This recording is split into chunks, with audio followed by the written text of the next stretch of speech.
అమ్మ నేను స్పీచ్ రాసుకుని వచ్చాను. ఏదది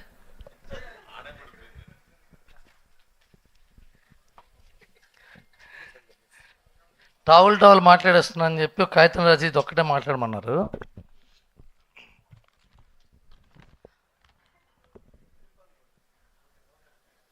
పాపం ప్రతాప్ ఒక out and out entertainer. I swear teaser ముందు నుంచే చక్కటి వైబ్ వచ్చింది సినిమాకి. వైబ్ వచ్చిందయ్యా, వైబ్. ఇప్పుడు మొత్తం ఇలాంటి సినిమా తిరువీరు లాంటి టాలెంటెడ్ యాక్టర్ చేయడం, టాలెంటెడ్ యాక్టర్ పట్టడం చాలా హ్యాపీగా ఉంది. ఈ సినిమాకి ట్రేడ్లో ఉన్న క్రేజ్ చూస్తుంటే పిచ్చెక్కిపోతుంది. ఐఎమ్ నాట్ జోకింగ్ నిజంగానే. అసలు ఈ సినిమా ఎలా తీశారో తెలియదు కానీ, ఏం తీశారో తెలియదు కానీ ఈ సినిమా రీమేక్ రైట్స్ ఇప్పించమని ప్రతి ఇండస్ట్రీ నుంచి నాకు ఫోన్లు కాల్స్. ఒకటే గొడవ. టైటిల్ రిజిస్ట్రేషన్ చేసుకున్నాను సార్, జస్ట్ మీరు రైట్స్ ఇప్పిస్తే చాలంటున్నారయ్యా. ఇప్పుడు ఈ సినిమాకి తమిళ్లో పావం ప్రతాపన్ అని పెట్టారు ఆల్రెడీ పేరు, హిందీలో అయ్యో ప్రతాప్ అని పెట్టారు, మలయాళంలో పావం ప్రతాపయం అని పెట్టారు, కన్నడలో పాపమో ప్రతాపయో అని పెట్టారు. పాపమో తెలియదు సరే. మన ఈటీవీ వాళ్ళు రిలీజ్ చేసిన తర్వాత అమ్మితే ఎక్కువ వస్తుందని తెలుసుగా. ఇంక ఈటీవీ వాళ్ళ సంగతి టైట్గా సూపర్ హిట్ బ్లాక్ బస్టర్లు కొడుతుంటారు. వాళ్ళ స్ట్రాటజీ వేరేగా ఉంటుంది. ఒకవేళ ఈ సినిమా రైట్స్ రీమేక్ రైట్స్ అమ్మితే మాత్రం ఈటీవీ వాళ్ళందరూ చేతులు ఎత్తండమ్మా. ఈ రీమేక్ రైట్స్కి కో ప్రొడ్యూసర్ నేనే అవుతా, ఓకేనా? ఇకపోతే నా సోదరు నేను చెప్పుకుంటా.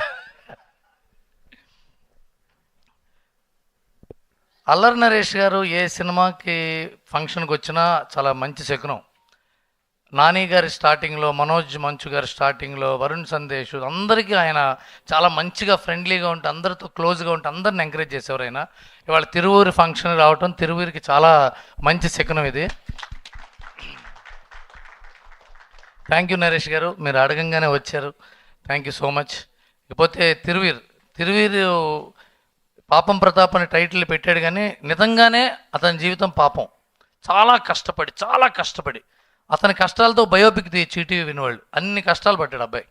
అలాంటి అతను ఇంతకుముందు గ్రేట్ ప్రీ వెడ్డింగ్ షో చేసినప్పుడు పబ్లిసిటీకి ఎవరిని అడగాలో తెలియదు కూడా అతనికి, అవునా కదా?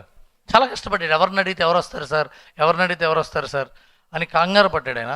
కానీ వాళ్ళ నరేష్ గారు లాంటి హీరో, ఆ తర్వాత హరీష్ శంకర్ లాంటి పెద్ద డైరెక్టర్ అందరూ వచ్చి తనని బ్లెస్ చేయటం అతని ఎదుగుదలకి ఒక చిహ్నం. అతను ఎదిగాడు, అతన్ని గుర్తించారనడానికి ఇదే ఎగ్జాంపుల్. ఈ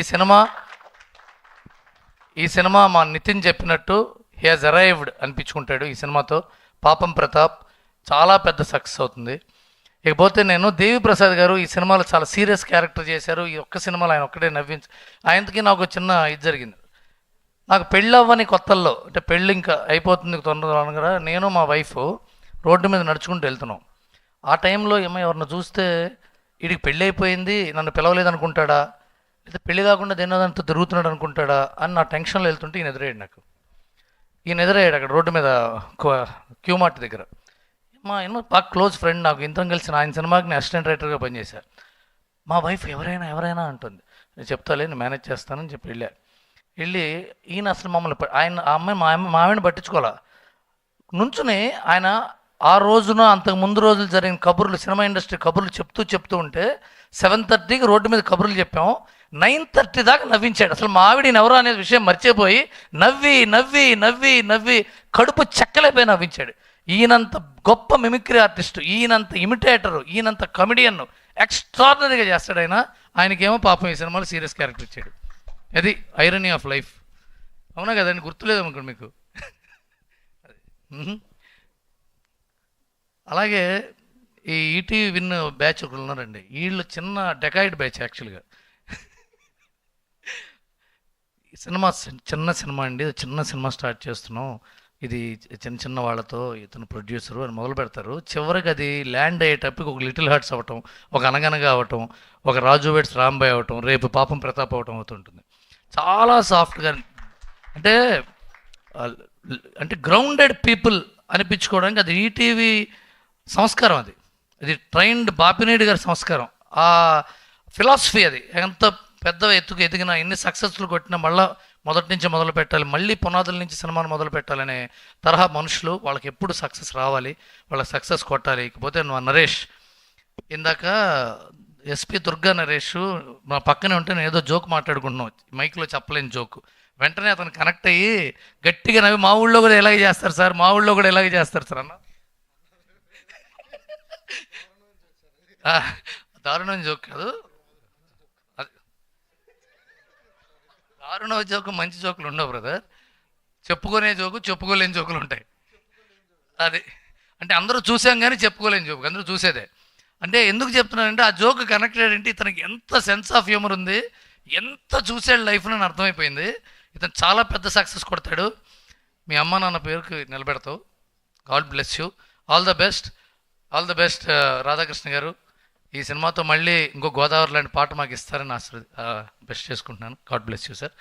all the best Papam Pratap. Watch in theatres from 17th April. 99 రూపాయలు మాత్రమే. థ్యాంక్ యూ రవి గారు, థ్యాంక్ యూ సో మచ్. ఈయన ఉన్నాడండి,